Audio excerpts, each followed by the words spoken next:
Left you guys hanging there, huh? Didn't upload yesterday. I worked through the Labor Day holiday, so your boy got a floating on the content upload. But we're on the last one, 5 of 5, range, magic, DPS. There are 3 jobs, not 4. Blue Mage is not real, no matter how much they want to tell you it's real. Same rules apply, 3 spins, determines their destiny for the expansion. Although I will admit I have a soft spot for this role because it's my preferred role in the game. Even though I like tanks a lot as well. But there may be some slight bias. I don't think there will be, but there's definitely more catering and attention towards what the jobs need. Alright, so let's get on with... I forgot to set this up the first time. We're just going to steal this.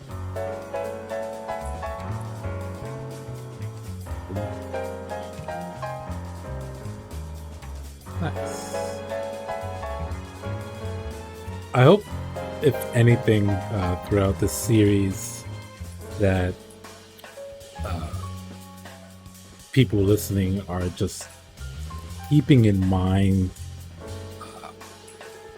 what the dev team has done throughout the years to sort of address the issues of the game, and more so craft it to the ideal game that they're going for, right? I mean, they've made it pretty clear before that this is well, we've dubbed it a theme park MMO, because it is. You stop by and see everything that you've seen before, but they definitely don't want you playing this all the time, right? They want you to be able to walk away and come back and be able to get to current content with a bit of effort, but nothing too extraneous. So when balance changes occur that sort of change the nitty-gritty, things that are unique, like server ticks, which we'll talk about later in this episode, that errs more on the side that the dev team doesn't understand what the game is, because server ticks are definitely something approachable by the common player, Alright, but enough dilly-dally. Let's spin for Black Mage.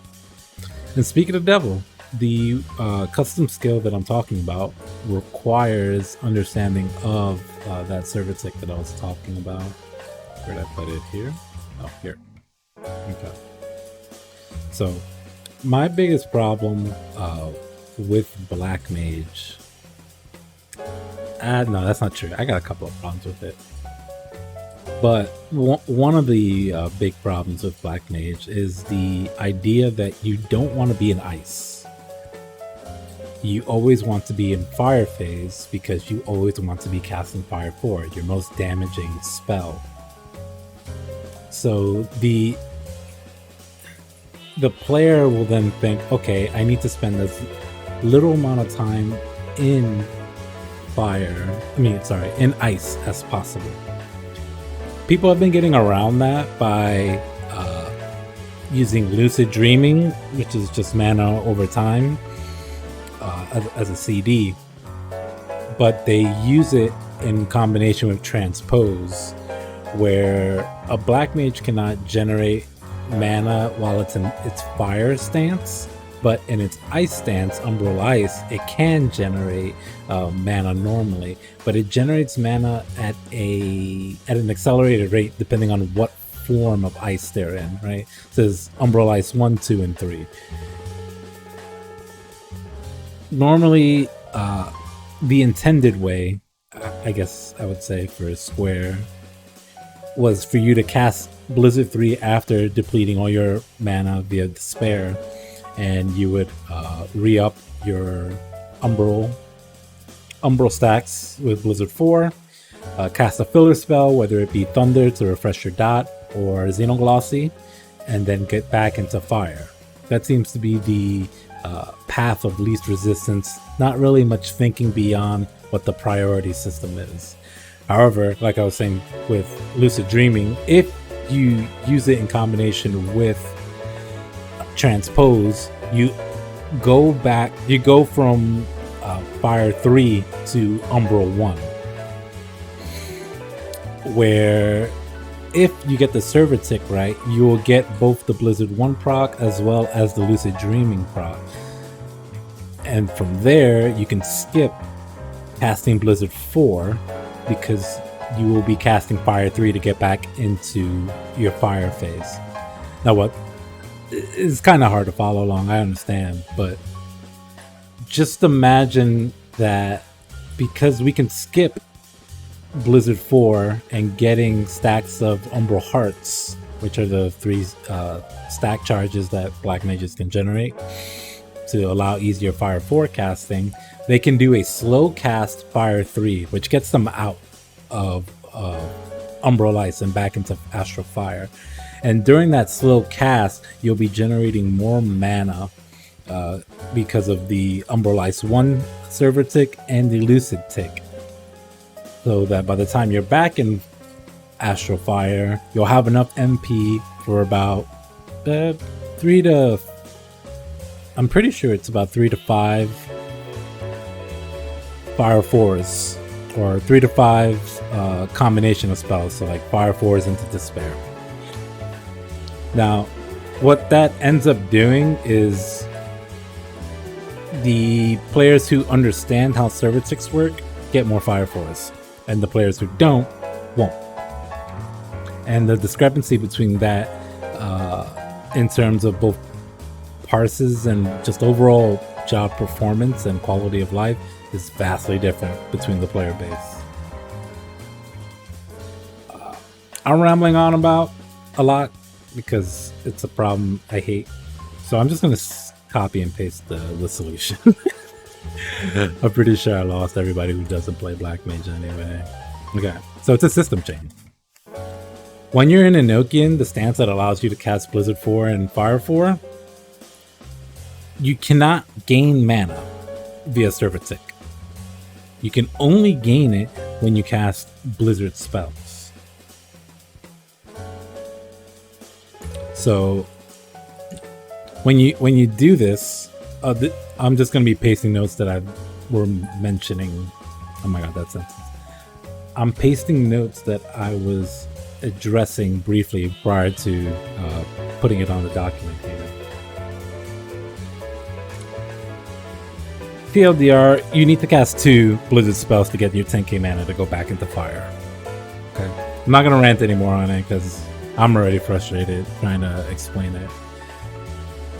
But if you do this, then Black Mage rotation will be dumbed down and leveled across the board, making for a smoother experience for Black Mages at all levels. Oh my god, system. Okay. If you have any questions about it, just reach out to me. I will attempt to get flustered and explain it again. This needs to be tabbed in like this. Cool. Let me just write world premiere so I know that's what rolled on the wheel.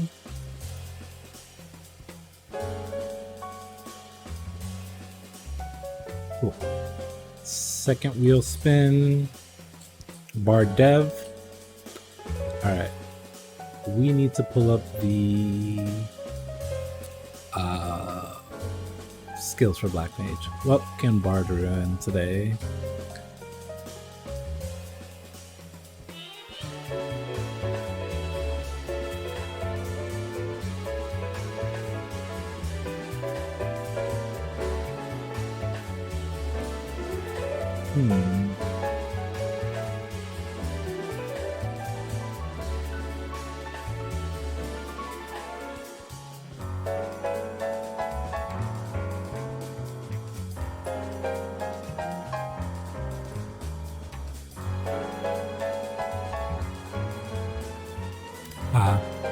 I know what they could ruin, even though there's almost assuredly no way that they would input this change. Xenoglossy is now a hard cast.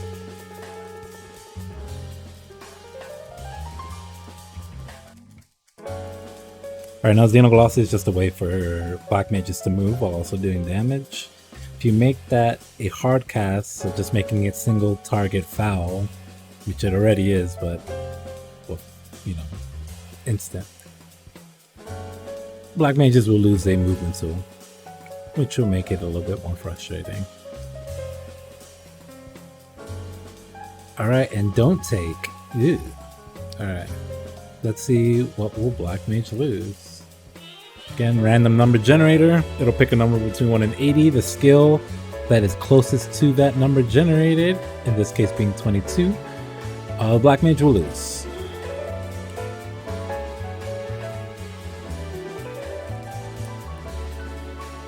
So we have a choice. We could lose. We can lose the ability to AoE Thunder, or we can lose the ability to do AoE prior to getting Flare at 50. Since they're both 4 levels away from the number 22, we're going to flip a coin, where heads will be the above skill Fire 2, and tails will be the below skill Thunder 2. So we'll just flip one coin. It was heads. So we lose Fire 2, which is actually really good. Fire 2 is a new player trap. And it's really button bloat. Honestly, it should evolve into Flare naturally, but this is why we're here. To make decisions for the dev team that can't see these things. Wait, don't take. Right, 2. Cool. Simple changes. Next up is Summoner.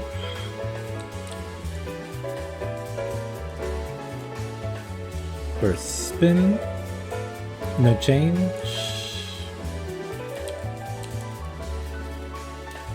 Easy. 2 scoops. Okay. Summoner has a lot of 2 scoop abilities already, so I wonder what else can we give it a scoop of. 26. Let's take a look at where 26 leaves us.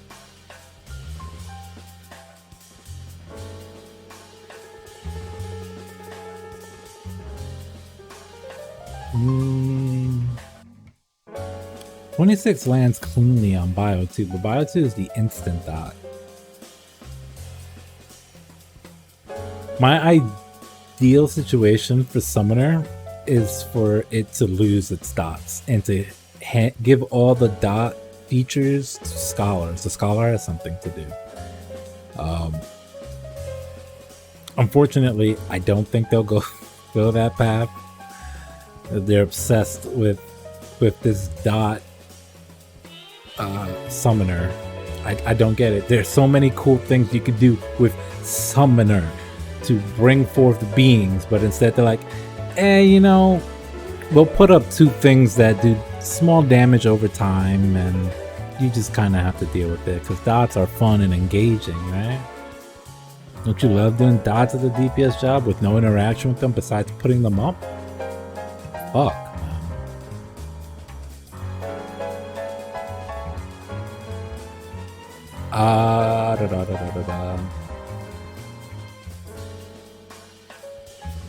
I'm gonna give it a Bane actually, because having two stacks of no, I can't just do this on how I feel. We have to flip the coin. All right, heads for energy drain for two energy drain stacks, and tails for Bane. So what'll happen is if Bane wins, we would remove the 10-second recast on it, and it'll just be 2 stacks, right? Well, actually, it doesn't matter. We're just flipping the coin. We'll see what happens. Wait, no, that's not the coin flip. Here we are. Alright. Flip the coin, it's heads. So we get 2 stacks of energy drain.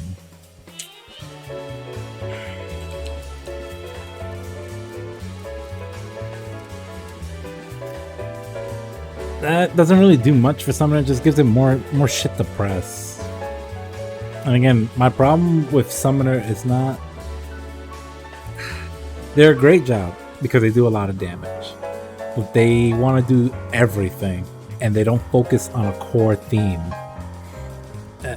And that's what makes me frustrated with the job. It wants to be a dot class. It wants to be a summoner. It wants to be a proc mage. It's all over the place. Oh yeah, and it has res. But, you know, red mage gets nerfed because it has res too. What are we on? Oh, last spin. A double 2 scooper. Okay. 19. Ooh. I actually thought of something really cool. So I'm gonna go against the RNG here for a second. And that's only because there's no point to having 3 stacks of energy drain, right? But this is the summoner way, right? The way that it is fighting me to not follow RNG, and I'm almost bending my will to it. I have to flip the coin. So if it's heads, we get 2 stacks to summon 2, which in this case will mean we'll summon 2 yellow carbuncles. I think that's the topaz one. I don't know. 2 yellow carbuncles, or we'll get an additional stack of energy drain for 3 stacks of energy drain. That sounds awful, but let's give the coin a flip. Like I said.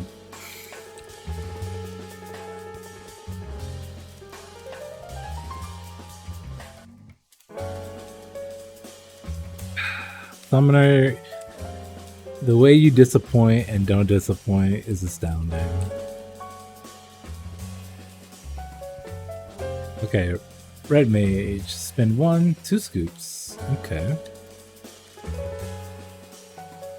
What will you get 2 scoops of, red mage? 18.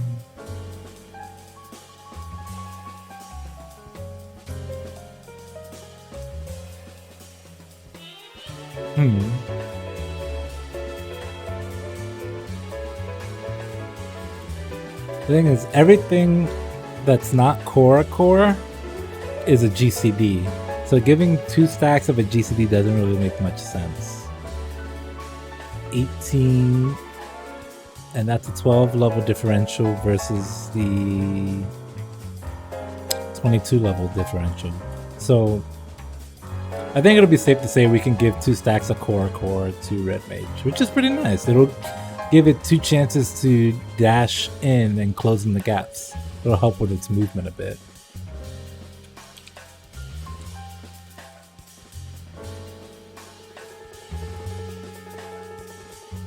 Alright, that's how you spell it? Cool. I'll just put in parentheses dash and second spin. World premiere skill. Damn, what did I even make up for this? Well, it'll be news to you and me because I forgot entirely what my work was.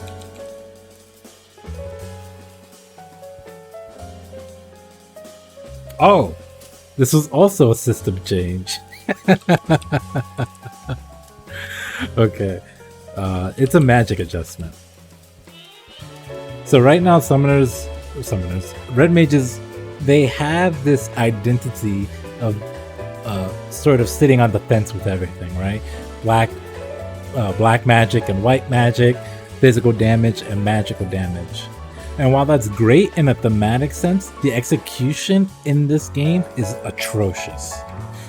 What ends up happening is you have skills that are physically based and magically based, which means that skills that are physically based don't scale off of the job's primary stat, intelligence. As such, you end up having a balancing nightmare where an all global, like what's the Swords of Revealing Light thing called? Fletch, right? You have Fletch where it does potency of 440 as an off global. The number has to be so big because it is physically expected versus being magically affected and it being a more appropriate lower number. That's just more so for like the dev balancing side of things. The number really doesn't matter too much for us as the player because we're just hitting it to do damage. But if a player ever so happens to roll their mouse cursor over the ability and they read the number, they're gonna wonder, why is it so high for spells that are doing that's not a spell. Spells that do like 300, 120, 370. Those are the big spells, right? But then you have stuff like Jolt, which does 180, right? Why isn't Off Global doing so much fucking damage? And then you pull back the curtain and then you realize that it scales off of physical damage. So it's not scaling off of the stat that you built. Not to mention that because things scale physically, they don't work under your own buff. Embolden, which increases your magical damage. And the party gets the physical damage. So instead of this just being buff all damage, it splits it to maintain the theme that Red Mage continuously sits on the fence of physical and magic. So your off globals don't get buffed when you're bursting in buff windows by your own buff. Also in Manification, because Manification increases just magical damage. If you ever do your melee combo and it's not enchanted, aka you don't have the 80 gauge to get the 1-2-3 combo to get the finisher spell, that is physical, but the empowered combo is magical. Why is that in the game? I just don't understand who is benefiting from this subtlety. Who is enjoying the fuck out of this theme of magic and physical split? No one. I'll tell you right now, no one. Well, that one person who suggested this fucking idea, fire his ass.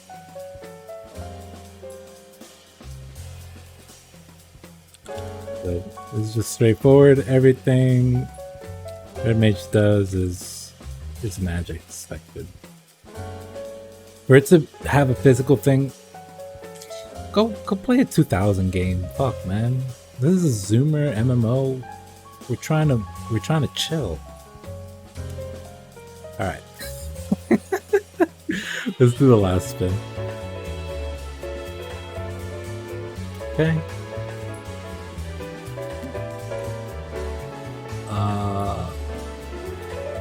Let's see. It's the bar death skill. I wanted to just write it because. What does bar do damage to this time?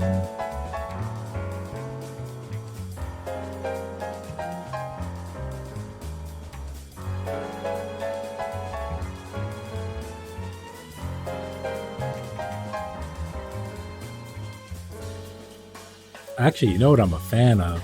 So, in Stormblood, when Red Mage was first introduced, Red Mage had a skill called Impact. We still have this skill, but they renamed the AoE ability this.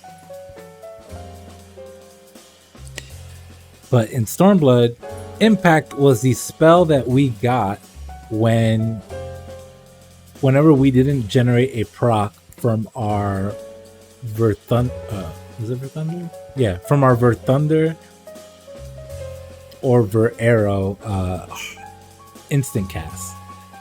Because, as you know, whenever you cast with Red Mage, you get a double cast afterwards. And the ideal way to play Red Mage is to cast your fast spell, the 2.5 seconds, into your hard 5-second cast time spells. Oh, sorry, 2-second casts. Right?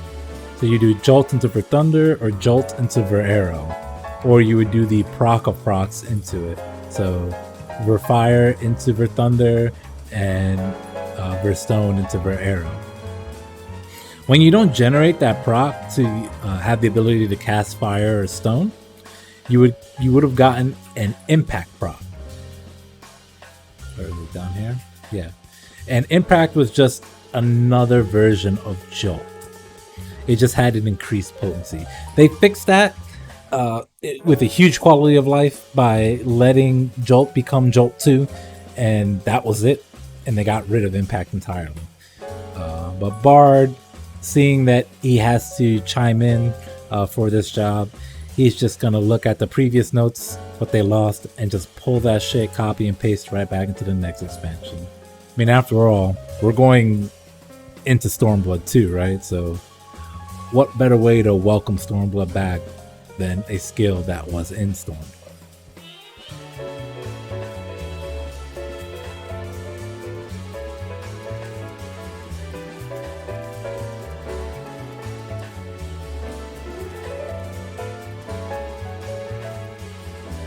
Cool.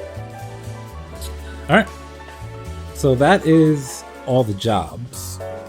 The only thing I'm missing is the world premiere skill for Summoner, because we got world premiere on both the wheel rolls. This one is very simple. Again, it airs on the issue that Summoner changes every expansion, so it's hard to balance and give a job something new when it still doesn't have its identity. Right? So for this is just going to be more of a theme shift rather than something crazy that the job doesn't already have. So it'll be called Titan Shift, and we're going to be changing the names of Fester and Pain Player to Titan specific actions. Titan doesn't get a lot of love in the game, even when you do use it for, say, the shield or the the AOE that's not Garuda for whatever reason, or even for the tanking capabilities, which you don't need even in solo play. You can just burn mobs down rather than having the tanking nature of Titan Eki. So Fester becomes single target damage. It's just the animation change, right? It'll just be a rock throw or something like that. And then Pain Flare, which is the AoE variant of an Aetherflow stack use. I like Tumult, which is the ability that Titan does where he like stomps on the ground or pounds the arena with his fists. And it would pulsate from whatever Eggy you have out at the time. So if you have Garuda out, then it'll pulse from Garuda. And if you have Titan out, it'll pulse. Sorry, not Titan. If you have Ifrit out, it'll pulse from Ifrit. Runner-up was Mountain Buster, where it's just a giant, Earth Shaker looking cleave that comes from in front of Titan as a cone. But I figured Tumult would be much easier since it's a circular AoE, and you can just place your pet in the center of mob packs in order to benefit the most from it. But yeah, that is all the jobs. We are done. I will say the definite winners here are the Bard dev. That man has his hands everywhere, and it's very clear to see why he's still on the dev team. His influence on balancing is without words. Oh wow, the music finished. Okay, so this is another 30-minute. I think overall everyone turned out okay. Obviously, this shouldn't be taken too seriously. More of a fun activity and something for me to get comfortable with creating content. I had a good time. I would probably change the way I do this if I do it next expansion. But hopefully by then I'll have an editor and maybe there'll be face cam and shit like that. Thank you if you've watched all the way up to this point. I will be streaming most likely tomorrow. There is a new game coming out, Tales of Arise. I'm going to play that. I'm going to try and duo stream where I stream both on Twitch and YouTube. Since I have no affiliation with Twitch, I can do whatever the fuck I want. So I'm just shooting my shot and seeing which community grows faster if I do keep up with the streaming. I will put an update about it on my Twitter, twitter.com/DrewCherry. I'll put that in the description as well if you want to click on it to see when I go live and funny things that I will either tweet or retweet. But yeah, thanks again for watching. I appreciate all the subs. I see that we hit the 10 sub special, by the way. Don't think I didn't notice that. I'm working on something magical in the background. And yeah, peace out.